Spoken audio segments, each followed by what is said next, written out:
Union পরিষদে কাজে গিয়ে মানে কিভাবে গেলাম, নৌকা পার হলাম, নদী দিয়ে গেলাম, সেটা বিস্তারিত তুলে ধরবো আজকের ভিডিওতে। আসসালামু আলাইকুম।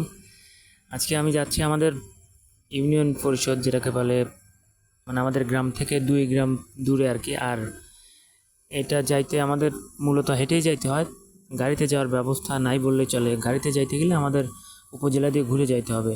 তো শর্টকাট রাস্তা হচ্ছে আমাদের গ্রামের বাজার থেকে নদী দিয়ে পার হওয়া, নদীতে নৌকা দিয়ে পার হওয়া। আর আমি যে রাস্তা দিয়ে যাচ্ছি এটা নদীর পার ঘেঁষে। আর নদীর পার ঘেঁষে মূলত মানুষের যে জমি যেগুলো, এগুলো টোটালি হচ্ছে ঘাসের জমি। আর এই যে হচ্ছে নদী, এখন তো বৈশাখ মাস চলতেছে, তো নদীতে মাত্র জোয়ার আসতেছে। আর জোয়ার আসার পরে আস্তে আস্তে পানি বাড়তেছে। আর আমি যে এখানে বসে আছি, মানে সরি দাঁড়িয়ে আছি, যে ওই যে নৌকা, ওই নৌকাটায় আমি আসলে পার হব। তো আমি আস্তে আস্তে নৌকাটা ওই পারে চলে গেছে, যার কারণে আসলে পার হইতে পারি নাই। আমি এই পারে দাঁড়ায় আছি। আর নদীর পাড়ে তেমন খুব একটা মানে দাঁড়ানোর ব্যবস্থা নেই, মানে ঘাট নাই বললে চলে। ঘাটে যে নৌকা ভিড়বে ওরকম কোনো অবস্থা নেই। যাই হোক, এই যে ফাইনালি নৌকা চলে আসছে, আর আমি নৌকাতে উঠে পড়ছি। নৌকা যিনি চালাচ্ছেন এনার নাম হচ্ছে বেলাল ভাই। উনি অনেক ভালো মানুষ। এই ভাইয়ের সাথে, ভাই আমাদের পরিচিত আর কি।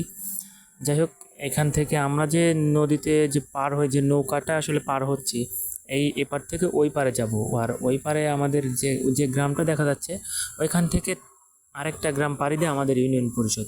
মূলত আমি যাচ্ছি আমাদের জমি জমার একটু কাগজপত্র নিয়ে ওই কাউন্সিলে যাচ্ছি, যেটাকে বলে ভূমি অফিসে। তো নৌকাতে পার হচ্ছে, আমিও সাথে একটু বৈঠা বললাম। তো ফাইনালি চলে আসলাম নদীর এপারে। আর এই ভাইটা আসছে, ইনিও পার হবে।